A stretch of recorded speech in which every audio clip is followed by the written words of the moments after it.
വേണ്ടാ എന്താ വേണ്ട സർക്കാർ ഉദ്യോഗസ്ഥന്മാർക്ക് ആഴ്ചയിൽ 5 ദിവസം ജോലി ചെയ്താൽ മതി. ശനി ഞായർ ലീവ്. അപ്പൊ ശമ്പളോടാ? ശമ്പളം കൂടുകയും ചെയ്യും, ശമ്പളം ഒന്നും കുറയുകയും ചെയ്യില്ല.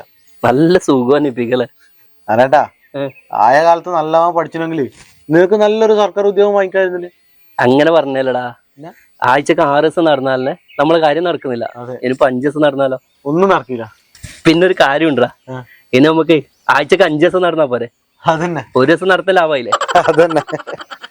നമ്മളെ വില്ലേജ് ഓഫീസറല്ലേ വരുന്നത്, 2-3 ദിവസം ഞാൻ ശ്രദ്ധിക്കുന്നത്. ഉച്ചക്കേ വരുന്നുണ്ട്. ഞാൻ കണ്ടു നിന്നെടുത്ത്. ഇനിയിപ്പോ വില്ലേജ് ഓഫീസ് ഉച്ചവരാക്കിയാ പറയാൻ പറ്റില്ല. അതന്നെ. അഖിലേഷ്, ഞാൻ കുറച്ചു നേരം ശ്രദ്ധിക്കുന്നത്. നിങ്ങൾ ഓഫീസ് നേരത്തെ വരുന്നുണ്ടല്ലേ? അതെന്തേ?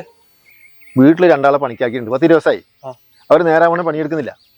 ഇപ്പൊ തന്നെ 1:45 ചോറും വെച്ചിട്ട് അവിടെ വെറുതെ ഇരിക്കുന്നുണ്ടാവും. ഇപ്പൊ 5 മണി വരെ എടുക്കേണ്ട അവര് 4:45 കൈക്കൂട്ട് പഠിച്ചേക്കുന്നു. പിന്നെ അതുപോലെ ഇത് കുറെ ദിവസമായിട്ട് തരികയുടെ തന്നെ ഞാൻ മനസ്സിലാക്കിയത്.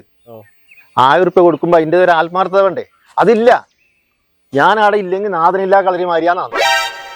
ഇതിപ്പോ ചോദിക്കാനും പറയാനും ആളില്ലാതെ മാതിരി ആയി പോന്ന്. അതുകൊണ്ട് ഞാൻ പോകുന്നത്. ഇപ്പൊ എന്ത് ചെയ്യല്? നല്ല ആത്മാർത്ഥമില്ല മനുഷ്യൻ. സ്വന്തം ആവശ്യത്തിന് വില്ലേജ് ഓഫീസും പൂട്ടിട്ട് വന്നിന്. അല്ല, സർക്കാർ ഓഫീസാകുമ്പോ അവിടെ ചോദിക്കാനും പറയാൻ ആളില്ലല്ലോ.